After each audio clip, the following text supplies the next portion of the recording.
Assalamualaikum warahmatullahi wabarakatuh. Selamat datang kembali di channel Bisikan Langit, tempat di mana kisah-kisah penuh hikmah kembali dituturkan. Sebelum cerita dimulai, jangan lupa subscribe, like, komen, dan share, agar semakin banyak orang bisa mengambil pelajaran dari kisah para ulama besar Nusantara. Malam itu, hujan turun perlahan di Bangkalan. Angin dingin menyapu halaman pesantren.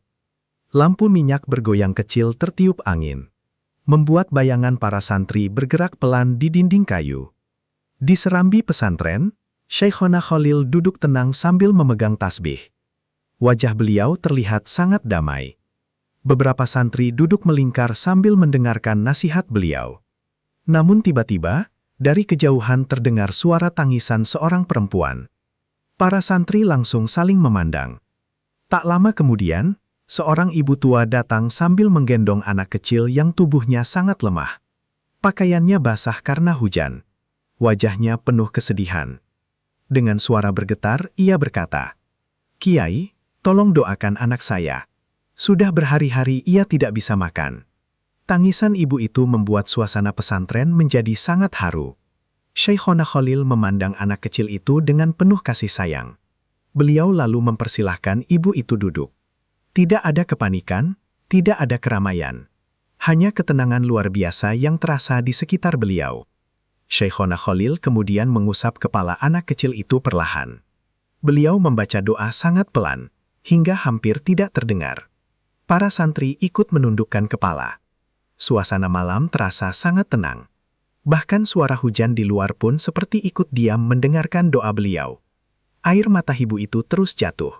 Ia menggenggam tangan anaknya erat-erat. Lalu setelah beberapa saat, anak kecil itu perlahan membuka matanya. Tubuhnya yang lemah mulai bergerak pelan. Ibunya langsung menangis histeris. Para santri ikut terdiam penuh haru. Namun Syekhona Khalil hanya berkata lembut, "Jangan berterima kasih kepada saya. Bersyukurlah kepada Allah." Malam itu, banyak santri menangis, karena mereka melihat sendiri bagaimana kasih sayang seorang wali Allah mampu menenangkan hati manusia. Dan sejak malam itu, kisah tersebut menyebar ke berbagai daerah di Madura. Namun Syekhona Khalil tetap hidup sederhana seperti biasa. Beliau tetap menyapu halaman pesantren sendiri, tetap makan bersama santri, dan tetap tidur di kamar kecil sederhana. Karena bagi beliau, kemuliaan bukan terletak pada pujian manusia, tetapi pada hati yang selalu dekat kepada Allah. Dan malam itu, para santri memahami satu hal penting. Karomah terbesar seorang wali bukanlah keajaiban yang membuat manusia kagum, tetapi kemampuan membuat manusia kembali mengingat Allah. Kisah selanjutnya, kisah nyata karomah Syekhona Khalil yang jarang diceritakan. Malam itu, langit Bangkalan terlihat sangat gelap. Awan hitam menutupi cahaya bulan. Angin malam bertiup pelan melewati pepohonan di sekitar pesantren. Suasana sangat sunyi. Hanya suara jangkrik dan daun-daun yang bergerak tertiup angin. Di dalam pesantren, para santri sudah tertidur setelah seharian belajar. Lampu minyak mulai dipadamkan satu persatu. Lorong-lorong kayu pesantren menjadi semakin gelap. Namun di tengah kesunyian malam itu, seorang santri muda bernama Rahmat tiba-tiba terbangun. Ia membuka mata perlahan.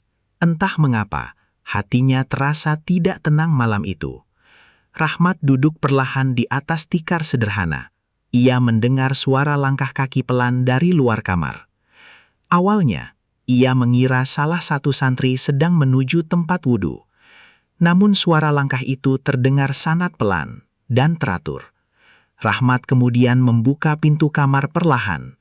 Udara malam terasa dingin menyentuh wajahnya, dan saat melihat ke arah halaman pesantren, ia terdiam. Di bawah cahaya lampu minyak kecil, terlihat sosok Syekhona Khalil berjalan sendirian. Beliau membawa lampu kecil di tangannya. Langkahnya sangat tenang. Wajah beliau terlihat damai. Rahmat langsung menundukkan kepala penuh hormat. Namun karena penasaran, ia diam-diam mengikuti dari kejauhan. Syekhona Khalil berjalan menuju sebuah masjid kecil di belakang pesantren. Masjid itu sangat sederhana. Dindingnya dari kayu tua, atapnya rendah, dan hanya diterangi satu lampu minyak kecil. Rahmat bersembunyi di balik pohon dekat masjid. Ia melihat Syaihona Khalil masuk perlahan. Kemudian beliau meletakkan lampu kecil di dekat tiang masjid. Suasana malam terasa sangat hening. Dan tak lama kemudian, Syaihona mulai melaksanakan sholat. Gerakan beliau sangat pelan, sangat khusyuk. Rahmat belum pernah melihat seseorang sholat setenang itu. Setiap gerakan terlihat penuh penghayatan. Setiap bacaan terdengar lembut. Malam semakin larut, namun Syaihona Khalil masih terus beribadah. Rahmat mulai merasakan sesuatu yang berbeda di dalam hatinya. Ia tidak tahu mengapa, tetapi suasana malam itu membuat dadanya terasa sesak. Beberapa saat kemudian, Rahmat mendengar suara tangisan. Pelan, namun sangat dalam. Ia terkejut. Ternyata, Syaihona Khalil sedang menangis saat berdoa. Tangisan itu bukan seperti tangisan biasa. Tangisan itu terdengar penuh cinta, penuh kerinduan, dan penuh ketakutan kepada Allah. Rahmat langsung menundukkan kepala. Air matanya ikut jatuh. Ia baru menyadari satu hal, bahwa orang-orang soleh yang terlihat tenang di siang hari ternyata menghabiskan malam mereka dengan menangis di hadapan Allah. Malam terus berjalan, angin semakin dingin, namun Syaihona Khalil masih terus beribadah.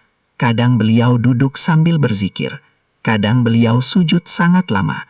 Rahmat memperhatikan semuanya dari kejauhan, dan semakin lama ia semakin merasa kecil di hadapan Allah. Selama ini, ia merasa dirinya sudah rajin ibadah. Namun malam itu, ia sadar bahwa ibadahnya belum ada apa-apanya dibanding keikhlasan gurunya.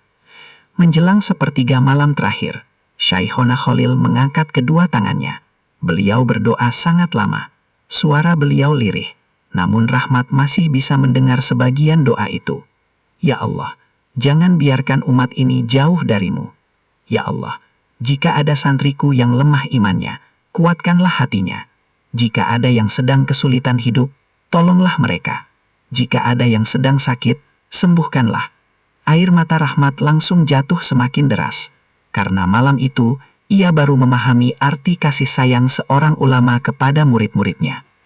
Syaihona Khalil tidak hanya mengajar ilmu. Beliau juga memikirkan umat dalam doa-doa malamnya. Rahmat terus menangis diam-diam. Dan saat itu, ia berjanji kepada dirinya sendiri bahwa ia akan belajar lebih sungguh-sungguh. Ia ingin menjadi manusia yang lebih dekat kepada Allah. Tak lama kemudian, azan subuh mulai terdengar dari kejauhan. Suara ayam mulai bersahutan. Langit perlahan berubah menjadi kebiruan. Syaihona Khalil menyelesaikan doanya perlahan. Beliau lalu duduk tenang sambil memegang tasbih. Wajah beliau terlihat sangat damai, seolah seluruh kesedihan dunia telah hilang dari hatinya. Rahmat segera kembali ke kamar sebelum ketahuan. Namun sepanjang pagi, hatinya terus teringat pada kejadian malam tadi. Saat para santri mulai berkumpul untuk mengaji, Syaihona Khalil datang seperti biasa. Beliau tersenyum lembut kepada semua santri. Tidak ada seorang pun menyangka bahwa tadi malam beliau menghabiskan waktu berjam-jam menangis dalam ibadah. Beliau tetap sederhana, tetap rendah hati, dan tidak pernah menceritakan amal ibadahnya kepada siapapun. Karena orang soleh sejati lebih suka menyembunyikan amal daripada menunjukkannya kepada manusia. Hari-hari setelah malam itu, Rahmat mulai berubah. Ia menjadi lebih rajin bangun malam. Ia lebih banyak berzikir, lebih menjaga adab, dan lebih menghormati gurunya. Karena ia sadar, kemuliaan seorang wali Allah bukan hanya terlihat dari karomahnya, tetapi dari hubungan hatinya dengan Allah. Tahun demi tahun berlalu, dan Rahmat akhirnya tumbuh menjadi seorang ulama yang dihormati masyarakat. Namun sepanjang hidupnya, ia tidak pernah melupakan malam saat melihat gurunya menangis dalam sujud panjang. Karena malam itu, bukan hanya matanya yang terbuka, tetapi juga hatinya. Dan dari pesantren sederhana di Bangkalan itulah, lahir banyak manusia yang menerangi Nusantara dengan ilmu dan akhlak. Jika kalian menyukai kisah penuh hikmah seperti ini, jangan lupa subscribe, like, komen, dan share channel Bisikan Langit. Sampai jumpa di kisah berikutnya. Cerita selanjutnya. Di sebuah desa kecil yang jauh dari Bangkalan, hiduplah seorang lelaki bernama Salman. Dia dikenal sebagai pedagang yang cukup berhasil. Perjalanannya sering berpindah dari satu kota ke kota lain. Karena itu, ia mendengar banyak cerita dari berbagai orang. Suatu hari, ketika sedang singgah di sebuah warung kecil, Salman mendengar beberapa orang membicarakan nama seorang ulama besar dari Madura, Syekhona Khalil Bangkalan. Mereka berbicara tentang karomah beliau, tentang keteduhan akhlaknya, dan tentang banyaknya orang yang berubah hidup setelah bertemu beliau. Salah seorang lelaki berkata, beliau bisa mengetahui isi hati manusia. Yang lain berkata, doa beliau sering dikabulkan Allah. Dan ada pula yang berkata, banyak ulama besar lahir dari didikan beliau. Namun Salman hanya tersenyum kecil. Di dalam hatinya, ia merasa ragu. Baginya, manusia tetaplah manusia biasa. Ia sulit mempercayai cerita-cerita tentang karomah. Dan semakin banyak orang memuji Syekhona Khalil, semakin besar rasa penasarannya. Akhirnya, Salman memutuskan pergi ke Bangkalan. Namun bukan untuk mencari ilmu. Ia datang dengan niat ingin membuktikan sendiri. Apakah semua cerita itu benar atau hanya dilebih-lebihkan masyarakat? Perjalanan menuju Bangkalan sangat panjang. Ia harus melewati jalan tanah, sawah-sawah luas, dan desa-desa kecil yang sunyi. Namun sepanjang perjalanan, ia terus memikirkan satu hal. Benarkah ada manusia yang begitu dekat kepada Allah, hingga memiliki karomah? Beberapa hari kemudian, Salman akhirnya tiba di pesantren Syekhona Khalil. Saat pertama melihat pesantren itu, ia justru merasa bingung. Tempat itu sangat sederhana. Tidak ada bangunan megah, tidak ada gerbang besar, tidak ada penjaga. Hanya bangunan kayu sederhana dengan halaman tanah. Beberapa santri terlihat sedang menyapu halaman. Sebagian membaca kitab, dan sebagian lagi menimba air dari sumur. Suasananya sangat tenang. Salman mulai berpikir, mengapa tempat sesederhana ini begitu terkenal? Ia kemudian masuk perlahan ke halaman pesantren. Dan di sana, ia melihat seorang lelaki tua berpakaian sangat sederhana sedang membantu santri membersihkan halaman. Lelaki itu tersenyum ramah kepada semua orang. Tak ada kesan bahwa dirinya seorang ulama besar. Salman tidak menyadari bahwa lelaki tua itu adalah Syekhona Khalil sendiri. Karena dalam bayangannya, ulama besar pasti duduk dihormati banyak orang. Namun di pesantren itu, Syekhona justru hidup seperti rakyat biasa. Tak lama kemudian, seorang santri mendekati Salman dan berkata, itulah Syekhona Khalil. Salman langsung terdiam. Ia memandangi lelaki tua sederhana itu dengan heran. Di dalam hatinya, muncul pertanyaan besar. Mengapa orang sesederhana ini begitu dihormati? Hari pertama di pesantren, Salman hanya memperhatikan dari kejauhan. Ia melihat bagaimana Syekhona berbicara lembut kepada semua orang. Beliau tidak pernah meninggikan suara. Beliau juga tidak pernah menunjukkan dirinya memiliki kelebihan apapun.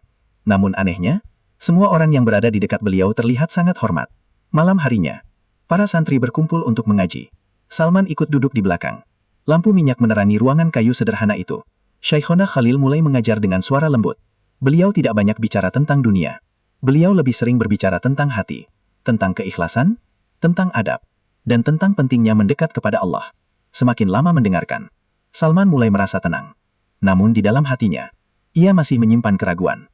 Ia masih datang dengan niat menguji. Dan malam itu, setelah pengajian selesai, sesuatu terjadi. Saat semua santri mulai bubar, Syekhona Khalil tiba-tiba memanggil Salman. Saudara, mari mendekat. Suara beliau sangat lembut. Namun entah mengapa, jantung Salman langsung berdebar. Ia berjalan perlahan mendekati Syekhona, lalu duduk dengan gugup di hadapan beliau. Syekhona memandangnya dengan tenang. Sorot mata beliau sangat lembut, namun terasa menembus hati. Beberapa saat, beliau hanya diam. Lalu berkata perlahan, perjalananmu sangat jauh. Salman mengangguk pelan. Namun Syekhona melanjutkan, tetapi, jangan datang hanya untuk menguji manusia. Tubuh Salman langsung membeku. Nafasnya terasa berat, karena kalimat itu tepat menggambarkan isi hatinya. Ia tidak pernah menceritakan niatnya kepada siapapun. Tak ada satu orang pun di pesantren mengetahui isi pikirannya. Namun malam itu, Syekhona Khalil mengucapkannya begitu saja. Salman mulai gemetar. Air matanya perlahan jatuh. Namun Syekhona belum selesai berbicara. Beliau berkata lembut, jika engkau ingin mencari karomah, carilah pada hati yang dekat kepada Allah. Karena karomah terbesar bukanlah keajaiban, tetapi hati yang selalu mengingat Allah. Malam itu, Salman tidak mampu berkata apa-apa lagi. Seluruh kesombongannya runtuh. Ia menyadari, selama ini dirinya terlalu sibuk menilai manusia dengan akal. Padahal ada hal-hal yang hanya bisa dipahami dengan hati. Air mata Salman terus jatuh. Dan untuk pertama kalinya, ia merasakan ketenangan yang belum pernah dirasakannya sepanjang hidup. Syekhona Khalil lalu tersenyum kecil. Beliau tidak membahas lagi tentang niat buruk Salman. Tidak memarahinya. tidak mempermalukannya di depan santri. Beliau justru memperlakukannya dengan penuh kasih sayang. Karena itulah akhlak para ulama sejati. Mereka tidak sibuk menghukum manusia. Mereka sibuk menyelamatkan hati manusia. Hari-hari berikutnya, Salman memutuskan tinggal lebih lama di pesantren. Ia mulai membantu para santri, mulai ikut mengaji, dan mulai belajar memperbaiki dirinya sendiri. Semakin lama berada di dekat Syaikhona, semakin ia memahami mengapa begitu banyak orang mencintai beliau. Bukan karena karomahnya, tetapi karena akhlaknya, karena ketulusannya, karena kelembutannya, dan karena kedekatan beliau kepada Allah terasa dalam setiap ucapan dan sikapnya. Beberapa minggu kemudian, Salman akhirnya pamit pulang. Namun sebelum pergi, ia mencium tangan Syaikhona sambil menangis. Ia berkata, "Guru, saya datang dengan hati yang sombong, tetapi saya pulang dengan hati yang berbeda." Syaikhona Khalil tersenyum lembut. Beliau hanya berkata, "Jangan berhenti memperbaiki hati." Perjalanan pulang Salman terasa sangat berbeda. Jalan-jalan panjang yang dulu terasa melelahkan, kini terasa damai, karena hatinya telah berubah. Dan sejak hari itu, Salman menjadi orang yang sangat menghormati ulama. Ia sering menceritakan pengalamannya kepada banyak orang, tentang bagaimana seorang ulama sederhana dari Bangkalan, mengubah hidupnya tanpa kemarahan, tanpa ancaman, tetapi hanya dengan kelembutan dan hikmah. Dan hingga hari ini, kisah tentang Syaikhona Khalil Bangkalan terus dikenang masyarakat. Karena ulama sejati, mungkin telah wafat raganya, namun ilmu, akhlak, dan keberkahannya akan terus hidup di hati umat manusia. Jika kalian menyukai kisah penuh hikmah seperti ini, jangan lupa subscribe, like, komen, dan share channel Bisikan Langit. Sampai jumpa di kisah berikutnya. Wassalamualaikum warahmatullahi wabarakatuh.